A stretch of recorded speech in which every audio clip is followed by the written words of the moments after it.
بسم الله والحمد لله والصلاة والسلام على رسول الله. أيها الإخوة الكرام، السلام عليكم ورحمة الله وبركاته.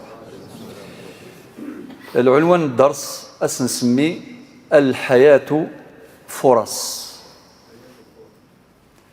نكوني يخلق غير ربي سبحانه عز وجل دي الدونيث قدر نساي شيء دونيثاكي سعى الخصائص من خصائص الحياة أنها قصيرة ولو طالت. الدونيث والزيلث ولا ما غزيفث، فالحياة أقصر من أن نقصرها. وين يسعى تغزيل العمر والزيل أخاطر الدونيث والزيلث واحد اثنين.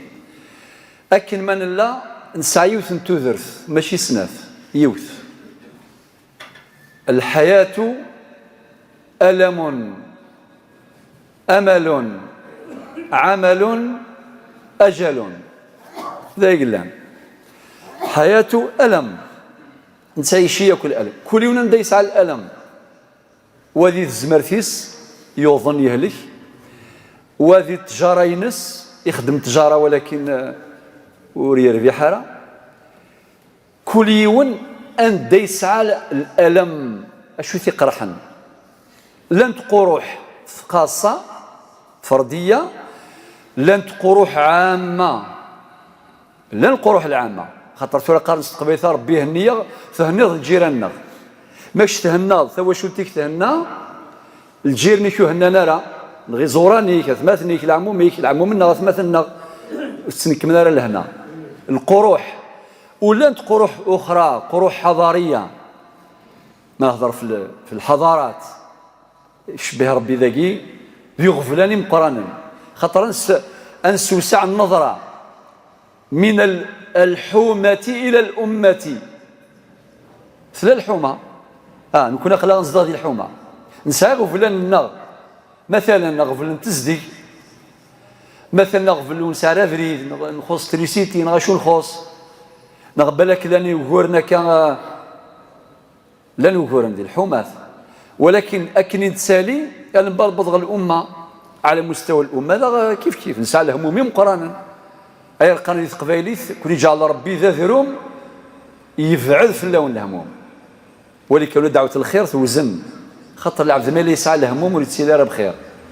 النبي عليه الصلاة والسلام يصحف الله إليك من كل صباح اللهم إني أعوذ بك من الهم والحزن. خاطر ذا الهم يتهد ثزمرث يتهد الطاقة، لأن يرجي طاقة الإنسان في الشغل. زيد على مستوى الأمة ربي نات إن هذه أمتكم أمة واحدة وأنا ربكم فاعبدون. الآية النظم وأن هذه أمتكم أمة واحدة وأنا ربكم فاتقون. سورة الأنبياء سورة المؤمنون 259. في سورة البقرة الآية 143 وكذلك جعلناكم أمة لتجذير مفهوم الأمة في العقول في القلوب. ثلا الحومة ثلا الأمة يلا.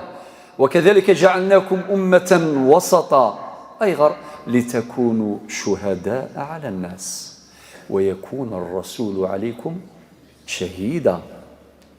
أدنغال آيات كثيرة. سورة العمران من الآية 138 إلى غاية الآية 140 إن يمسسكم قرح اقتصادي، قرح ثقافي، قرح فكري، قرح تربوي، اهتزاز منظومة القيم. القروح ماشي ديوث خاطر أطان ماشي ديون، الهلاك ماشي ديون.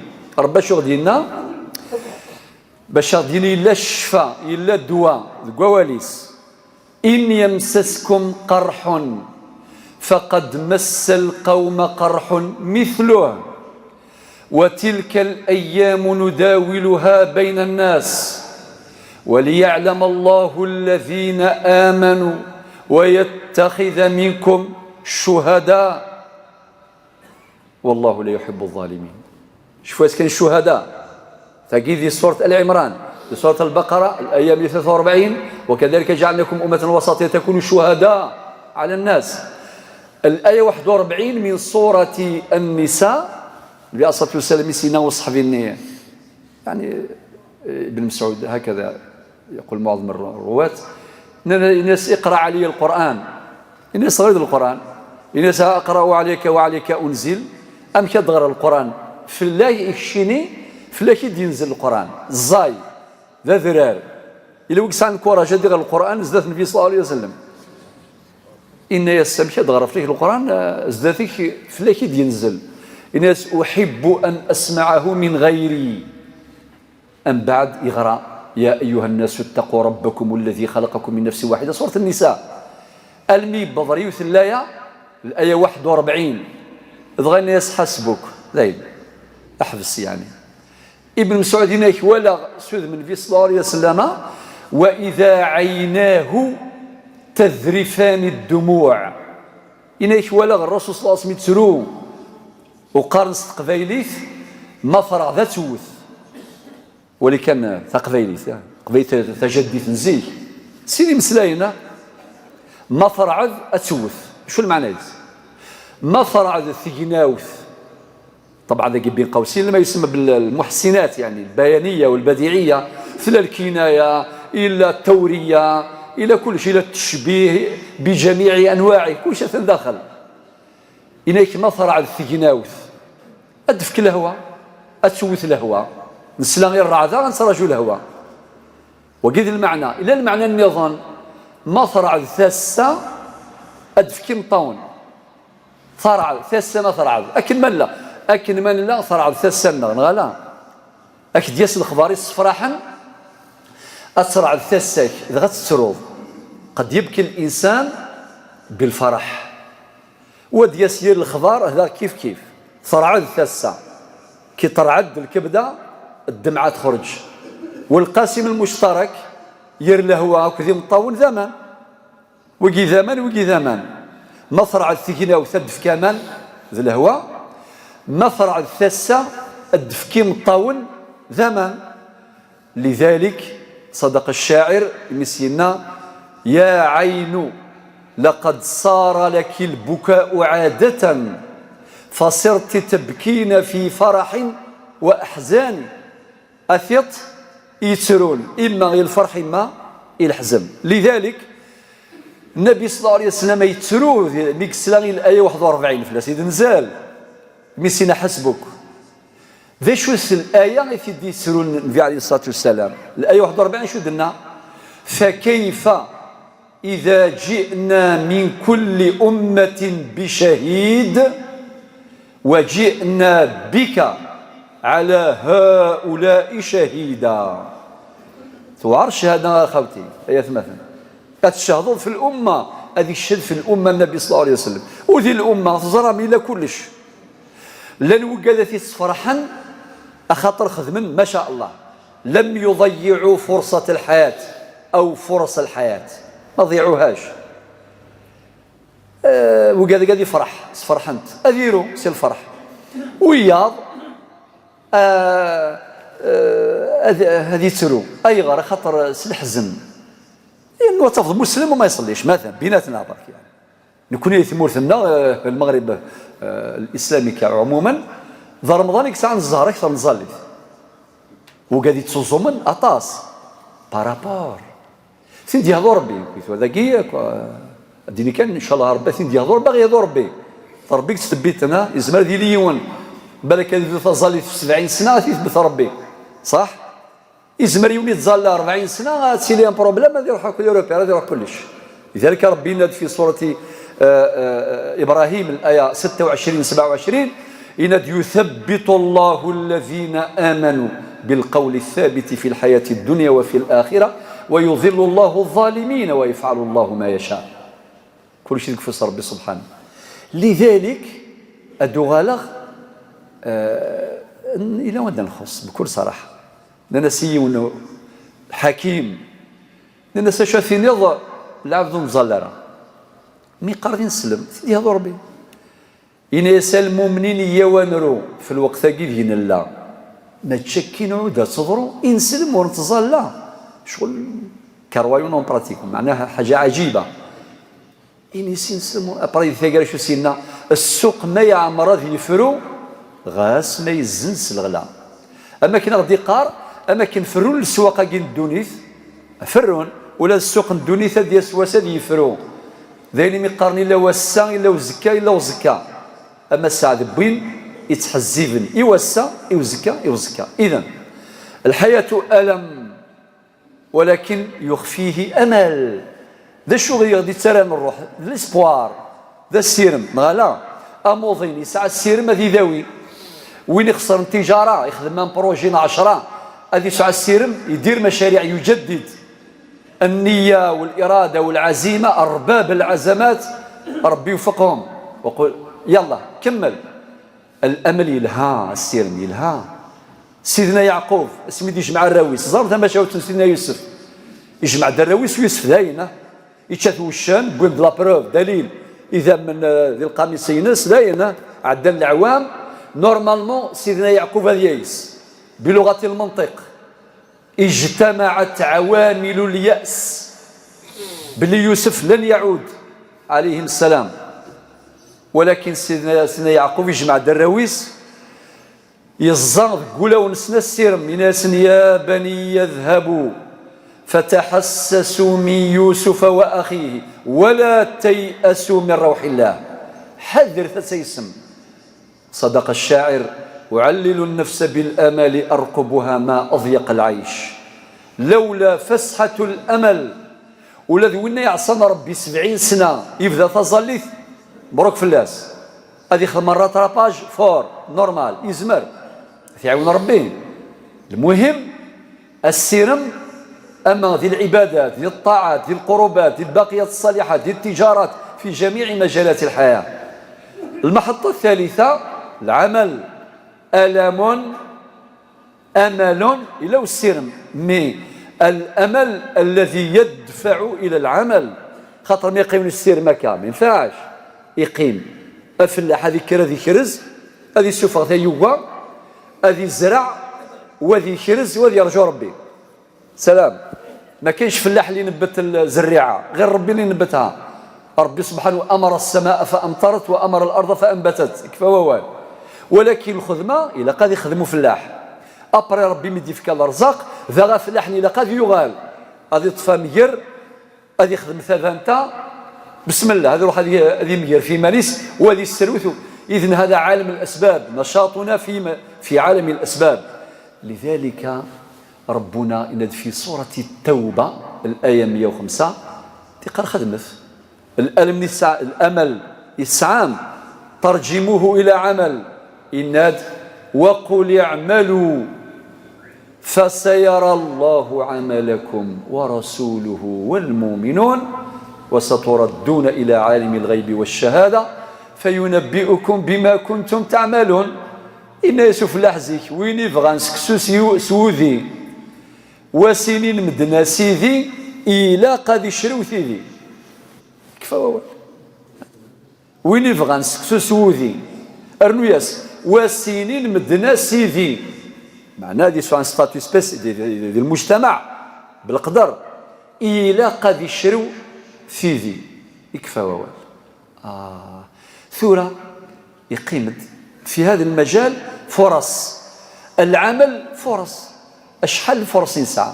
سمحت لي نهضر شويه طبول في الفوتبال الرش النخ مثلا ضيون جورت في البالون المي يبض فاصا فاصا كذا الجول وري ماركي يرا الزعف مالي جنو الزعف مرا مشكا تروح حس اما ذا بينالتي هذا غادي نمي الرطيت الزعف نكفلس نكون شحال لي بينالتي نتراطي الدنيا تما ديال الحياه تما لي بينالتي ذي العجل لا تصلي بينالتي إما إلا يونا كور رمضان يروح واش يخدم راه كيما العاده. كاين الناس اللي في رمضان ما يديرش كاع قيام الليل اش يقرا مازال غير كيبدا اليوم الخامس مازال الا ما ضا في العيد كاين والله يروح كور رمضان يروح فرصه ضاعت الفرصه ما ديال الظليثه ما ديال رمضان اما ديال الطاعات والقربات الخير ربنا فاستبقوا الخيرات سورة البقرة الآية 148 تكررت بالصيغة نفسها في الآية 48 من سورة المائدة فاستبقوا الخيرات تيمزي الزلت ودينا هذا شو الخيرات خاطر كل ميسر لما خلق له، وهذه من خصائص الخير في الإسلام. ربي خدم الخير. الخير دينا هذا شو بالك يكونوي تبغى ما تفهم الجوامع كل عن ربي وهذا الخير. بالك كونوي تبغى ما تقد الشب في معمرين ذا الخير. بالك كونوي تبغى ما تعاود ميموضان. بالك كونوي تبغى ما تعاود مجيلا ثجال إمغفان. العمل الخيري واسع، ويا خدم العلم ينشر العلم العلوم، ويا خدم الصلح بين الناس، ويا كل ميسر لما خلق له، ولا يجوز نقلا ولا عقلا أن نختزل العمل الخيري أو العمل الصالح في مجال معين. لا، كل يوم دا يروح. المهم أن نخدم. ربي قال فاستبقوا الخيرات. ذي سورة الآية سورة التوبة 105 وقل اعملوا. ذي سورة الكهف آخر آية الآية 110 ربنا فمن كان يرجو لقاء ربه فليعمل عملا صالحا ولا يشرك بعبادة ربه أحدا. أوين يتراجل لمقابل ربي إناد أذي يخدم الصلاح ودينا طبيعته الصلاح، وبعدين ولا يشرك بعبادة ربه أحدا. زرا ما يغار باش الحسنات هذه كومبلي أنعمي كومبلي.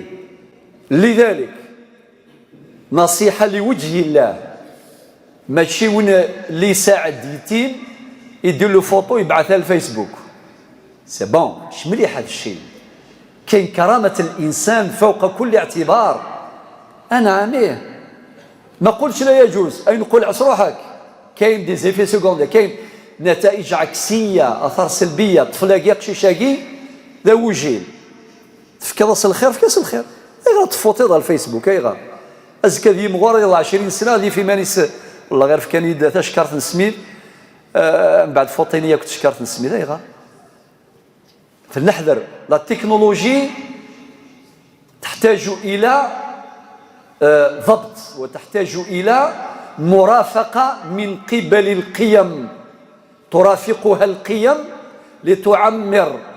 إذا ابتعدت عن القيم تدمر، فهي إما عمار أو دمار.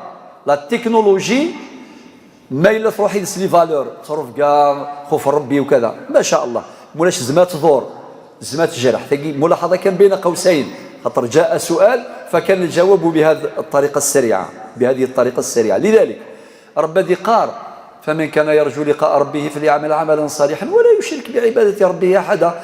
هذه يخدم الخدمة يا ربي سبحانه للصلاح، أي نزرع في الدنيا في غلث إلى خرف. لذلك ربي سورة الإسراء مثلا إمغدينا إفكار ضافي دروت لكل شيء. إن هذا القرآن الآية 9 إن هذا القرآن يهدي للتي هي أقوم. ذي كل شيء. أما ذي الذي قاضي مسائل الإيمان، أما ذي الأخلاق والتربية، أما ذي مسائل العبادات، ذي الشريعة، ذي كل شيء. قل إن صلاتي ونسكي ومحياي لله رب العالمين. وتعرفوا كاع هذه الآيات. لذلك الخاتمة نقول باللي الحياة فرص. إذن ولا قرا روح أنت الفرص قبل رمضان قال اللهم بلغنا رمضان نكون قرا نبض الحمد لله. مادام إفكار ربي تغزي العمر نوزون وإلا كني يهلكن نورمال. إناس الشيخ إناس طبيب صحتك لا تسمح عادي. ربي فاسأل به خبيرا ولا ينبئك مثل خبير. إذا سلب الله ما وهب أسقط ما أوجب. ربي سخفف لك. ذي سورة البقرة الآية 185 يمغدي هذا ربي في رمضان إن يريد الله بكم اليسر.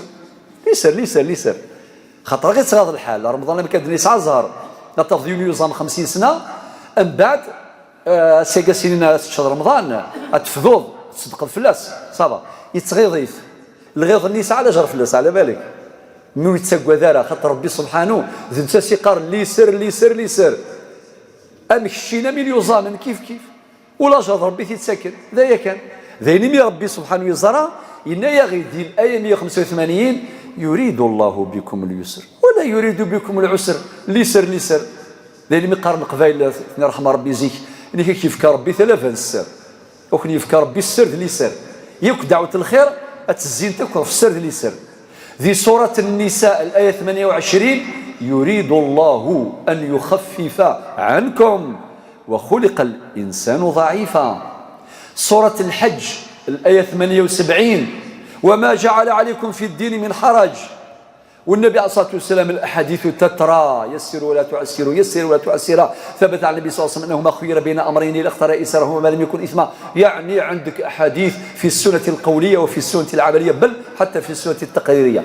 خير ربي ما شاء الله. الخلاصة الآن ثورة يمكن هذه حياة فرص نجتهدوا باش ونصراتي رتصل فرص لا يبغى الدنيا الراتان راتي سورة ولاش دينا ونصراتي الفرص ولكن نجتهد باش نضيق من دائرة الفرص الضائعة. فليكن شعارا لا بد من الاجتهاد للتقليل من دائرة الفرص الضائعة. انحرش شوية أين من الزمر باش الفرص الضائعة أذلت شوية. كان الحياة ألم يخفيه أمل وأمل يحققه عمل وبعد ذلك يجزى كل امرئ بما فعل. أم بعد غيتراجو وزكا غيتراجون ذينا ذي ذو الشغل ذا مقران ذا مقران هذا غيصر ربي كان هذا يرحم ربي وسينان صلاة في النبي الطاهر نتسامد فاف الشفاعة فقسطن المثزر ثوعر أشحال بردان تسعة يقفغو يغزي في العمر لابد دور الساعة تساد المس الحرف الليف تكفى الهضرة التكليف الشهادة وري الثليف. ترجمة لقوله تعالى يا أيها الذين آمنوا اتقوا الله حق تقاته ولا تموتن إلا وأنتم مسلمون. الشهادة وري الثليف هذه الشهادة غير العالي تساد المس الحرف الباء تفده لك السبا وراس زمير من الطبا رسول الله بن القبا مشافع عليك الشيني تساد المس الحرف الثاء الصورة يوثه ثوثة الروح يساد المرثى لا دسسن الورثة كل يوم كي يتمني تساد المس الحرف الجيم المؤمنين يتحوي جيم غرث القرآن ثها جيم سيتمس نشرات الجيم اسم العمسي الحزاني تساد المس الحرف الحاء ننزيك اسمك صحا في بيت الله يقلحا ان شاء الله ذنوبك يمحى صلاة على العدناني تساد المس الحرف السين اضروح سخا من الحصين نكيك ذي الفعلي وذي سين يموت حسن ذي الحسين ابشرني ذي نكون يا المسينا تساد المس الحرف الذال سيسموري اللي الفذال ولكل أجل كتاب سيسموري اللي الفذال ثلها زغلة السعذال الفقير كذ الغني يساد المس الحرف الضاء لحباب خدمة الفريضة لأن سيلي يفضى إلى قصفر القضاء وما الدونيث ذي الفاني. الحياة ألم يخفيه أمل وأمل يحققه عمل وعمل يفنيه أجل وبعد ذلك يجزى كل امرئ بما فعل. والسلام عليكم.